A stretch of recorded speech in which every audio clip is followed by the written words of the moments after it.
Dans le village et la cité, sur les chemins où Jésus passe, la foule accourt de tous côtés pour l'entendre annoncer la grâce. N'a-t-il pas toujours soulagé le malheureux et l'affligé? L'aveugle voit, le sourd entend. Fut-il jamais chose pareille? Jésus fait marcher l'impotent. Le mort à sa voix se réveille. Sur tous nos maux il s'est penché. Il guérit même le péché. Frères et sœurs en Christ, nous le savons bien, celui qui se montre attentif à ce qui est dit trouve le bonheur, et celui qui se confie en l'Éternel est heureux. Proverbe 16, 20. Amen.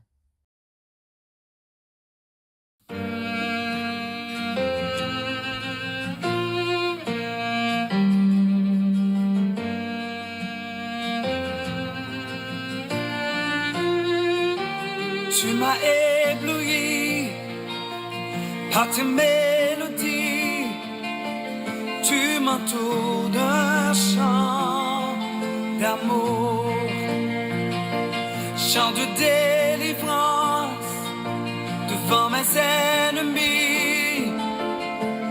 Toutes mes craintes s'enfuient. Je ne suis plus esclave de la peur. Je suis enfant de Dieu. Je ne suis plus esclave de la peur. Je suis enfant de Dieu.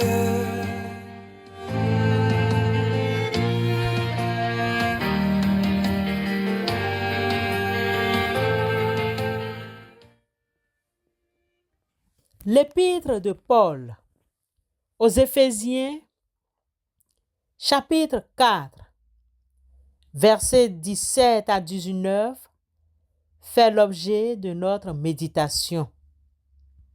Elle nous invite à faire une démarcation entre la façon de vivre du monde et une façon conforme à la volonté de Dieu. Voici donc ce que je vous dis, ce que je vous déclare au nom du Seigneur. Vous ne devez plus vivre comme les païens qui suivent leurs pensées vides de sens. Ils ont en effet l'intelligence obscurcie et sont étrangers à la vie que Dieu donne à cause de l'ignorance qui est en eux et qui provient de l'endurcissement de leur cœur. Ayant perdu tout sens moral, ils se sont livrés à l'inconduite pour se jeter avec frénésie dans toutes sortes de vices. Éphésiens chapitre 4, versets 17 à 19. Dans ces 3 versets, retenons quelques grandes articulations. La première est une différence de vie entre les croyants en Christ et les non-croyants. Selon les versets 17 à 19 de Éphésiens 4, nous ne devons pas vivre, marcher comme les païens. Comme vous le savez, nous sommes appelés à une vie nouvelle guidée par l'Esprit de Dieu et non par les désirs de la chair. Pourquoi cette différence? Parce que les non-croyants sont décrits comme ayant l'intelligence obscurcie. Leur compréhension de la vie est voilée par le péché, ce qui les conduit à des voies erronées. Les non-croyants mènent une vie sans Dieu. Ils sont étrangers à la vie de Dieu. Ils vivent sans connaître l'amour et la paix que seul Dieu peut offrir. Quelles sont les conséquences d'une vie sans Dieu? Une vie loin de Dieu. La deuxième chose est qu'il y a l'ignorance spirituelle qui caractérise les non-croyants. Ils n'ont pas le discernement pour comprendre les choses de Dieu. En vérité, je te le dis, nous disons ce que nous savons et nous rendons témoignage de ce que nous avons vu, et vous ne recevez pas notre témoignage. Si vous ne croyez pas quand je vous ai parlé des choses terrestres, comment croirez-vous quand je vous parlerai des choses célestes? Jean chapitre 3, versets 11 et 12. Les non-croyants ne comprennent pas les choses qui concernent Dieu et sa parole. Ils vivent dans l'endurcissement du cœur. C'est que le péché a durci leur cœur, les rendant insensibles à la voix de Dieu. Ils vivent sans la direction de Dieu. Les gens se livrent à toutes sortes d'impuretés. Nous sommes appelés à une nouvelle vie, une vie renouvelée en Christ, une vie loin des péchés de ce monde. Les chrétiens sont appelés à une vie nouvelle caractérisée par la lumière de Christ, une vie remplie de l'Esprit. Nous devons être remplis de l'Esprit Saint pour vivre une vie qui plaît à Dieu, une vie de sainteté et faire la différence. La troisième chose, c'est que nous sommes appelés à nous sanctifier, c'est-à-dire à nous séparer du péché et à nous consacrer à Dieu. Rechercher la paix avec tous et la sanctification sans laquelle personne ne verra le Seigneur. Veillez à ce que nul ne se prive de la grâce de Dieu, à ce qu'aucune racine d'amertume poussant des rejetons ne produise du trouble et que plusieurs n'en soient infectés, ce qui n'y est ni impudique, ni profane comme Ésaü, qui pour un mets vendit son droit d'aînesse. Vous savez que plus tard, voulant obtenir la bénédiction, il fut rejeté, quoiqu'il la sollicita avec larmes, car son repentir ne put avoir aucun effet. Hébreux, chapitre 12, versets 14 à 17. Amen.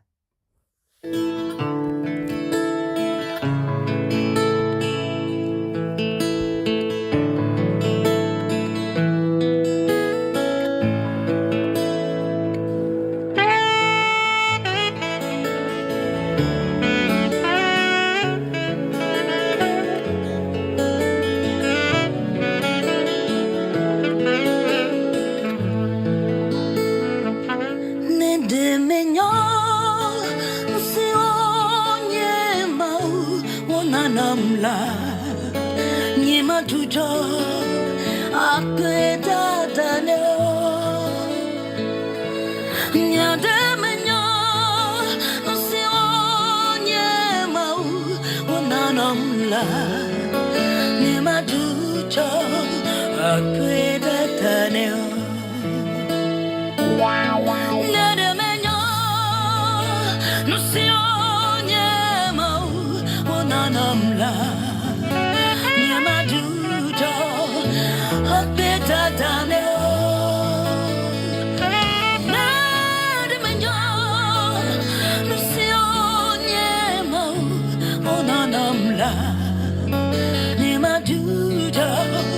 akweda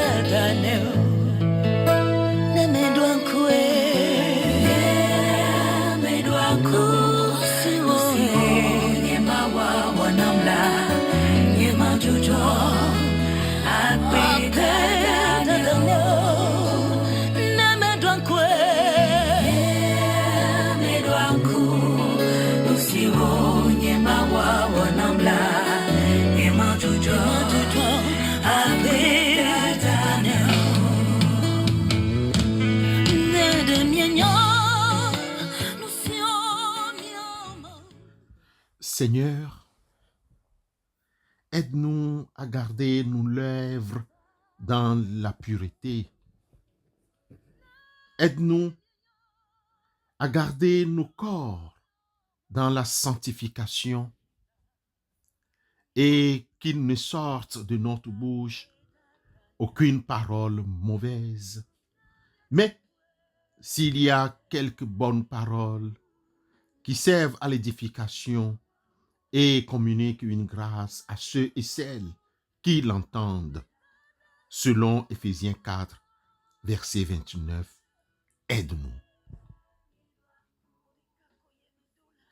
Aide-nous et accorde-nous la grâce de faire toutes choses sans murmure et sans dispute, afin d'être sans reproche et purs. Ô Seigneur, permets que nous soyons des enfants venant de toi, irrépréhensibles au milieu de la génération corrompue et perverse, parmi laquelle nous devons briller comme un flambeau qui porte devant toi la parole de la vie. Père, que notre parole soit toujours accompagnée de ta grâce, assaisonnée de sel, afin que nous sachions comment il faut répondre à chacun et à tout cela par l'aide de notre Rédempteur, l'aide du Saint-Esprit, et pour ta gloire, toi notre Père. Nous sommes persuadés, Seigneur, que toi, qui as commencé en nous cette bonne œuvre, tu la rendras parfaite pour le jour de Jésus-Christ, selon la lettre de Paul aux Philippiens, chapitre 1, le verset 6. Dieu, toi le Dieu de toute grâce, qui nous a appelés en Jésus-Christ à ta gloire éternelle, tu nous perfectionneras toi-même, tu nous affermiras, nous fortifieras et tu nous rendras inébranlables en toutes choses dans le nom puissant de Jésus le Christ. Amen. Alors entends mon cœur, mon esprit qui te loue, entends le chant d'amour d'un enfant racheté. Je prendrai mes faibles mots pour te dire quel Dieu merveilleux tu es. Je ne pourrai pas te dire combien je t'aime, alors entends mon cœur. Comment expliquer et comment décrire un amour si grand, si puissant, que rien ne peut le contenir.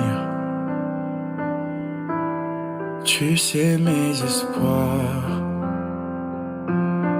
Seigneur, tu sais mes craintes, et mes mots sont bien trop petits pour dire tout l'amour que j'ai pour toi. Alors entends mon cœur, mon esprit qui te loue, entends le chant d'amour d'un enfant racheté. Je prendrai mes faibles mots pour te dire quel Dieu merveilleux tu es. Je ne pourrai pas te dire combien je t'aime, alors entends mon cœur. Recevons la bénédiction de la part de notre Dieu. Peuple du Seigneur, que Dieu vous bénisse et vous garde. Que le Seigneur fasse briller sur vous son visage et vous accorde sa grâce. Que le Seigneur tourne vers vous son visage et vous donne sa paix. Amen.